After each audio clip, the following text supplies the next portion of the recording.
Hey everybody, welcome back to Doc Lil Talks Comics. Sorry I haven't posted a video yet today, but um, Noah and I went to go visit my wife in the hospital. She is stable and hopefully coming around and will soon be home in the next couple of weeks. But anyway, happy Valentine's Day, everybody. I hope that you've got somebody out there that you can share your love of comics with, as well as whatever other adventures that you might have in life. Anyway, I wanted to do a quick initial assessment on issue 1 from Boom of The Center Holds. And this is a book written by Larry Hama with art by Doc Bright. And let's see, who was it? So colored by Josh Bertram and lettered by Janice Chang. It's supposed to set up a new, excuse me, a new superhero universe. And I really do like Larry Hama's stuff. It really, over the years, he's created a lot of great characters. And Doc Bright, I still remember Doc Bright's artistic run on Iron Man decades ago, back in the 80s. So, two proven creators that you would think have a good grasp on things. But somewhere along the way, it just seems like Larry Hama is trying to introduce too much. We've got this character here named Mr. Wright, who has robbed a bank, and now he's trying to get away, and he's getting followed by the Keeper, who is kind of this universe's Batman, and Cyber, who is one of the other superheroes in this universe. And he's holding his own pretty well, to the point where he can actually create nuclear fission.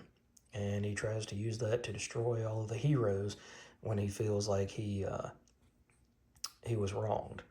But Atlas, who is this world's Superman, comes through and he says, "You cannot prevail. I shall not allow it. It will go better for you in the long run if you surrender quietly." And so here, Mr. Wright, "Oh, I've been shown the error of my ways. The universal truth of your goodness has penetrated the core of my being like the shining light of virtue." And it just lands flat. I don't know how else to say it, and I hate to say it because Larry Hama has got G.I. Joe in his pocket until he is physically incapable of doing G.I. Joe anymore, but he needs some other things to prop up his modern day legacy. His legacy in general is fine. There is absolutely nothing wrong with Larry Hama and the comics he's created, but you get to see the group of heroes pretty much around the Hall of Justice. And I know that you have to world build in a first issue. Now, the art is strong. The art is solid. Doc Bright, before he passed in 2024, and apparently this book was worked on quite a bit earlier than that, 2020, maybe 2021. But his artwork is still solid after all these decades. So I have no complaints about the artwork. But it just seems like story-wise, we're trying to do too much. We're setting up a trust fund for the new kid. We are trying to vote on another new superhero who is just a symbol. He doesn't have a name. It's kind of like Prince. You know, when Prince changed his name to that unpronounceable symbol, that's what the guy, somebody said, "How do you pronounce that?" And he said, "It's just a symbol. There is no pronunciation." And then you have Dan here, who is, I think, kind of the backer for some of Cyber's technology. And also, he really loves her. And she doesn't really give him the time of day. But he's never been brave enough to say anything to her to let her know how he feels. But you do get this character here who does ask her and say, "Hey, I'm a good person. I think that you would like me if you got to know me, and I would like you if I got to know you." And she just responds with, "You might not like me if you got to know me." So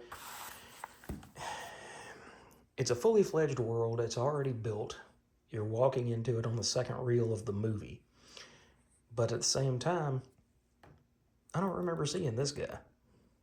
And how much are you really trying to do here? Because I think it's only 5 issues.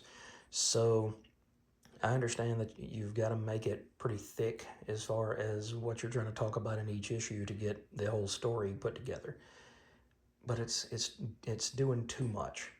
And so unfortunately, after reading through it and really taking time to dig into it, I just can't recommend The Center Holes, issue number 1. The artwork is fantastic, but the story is just kind of meh.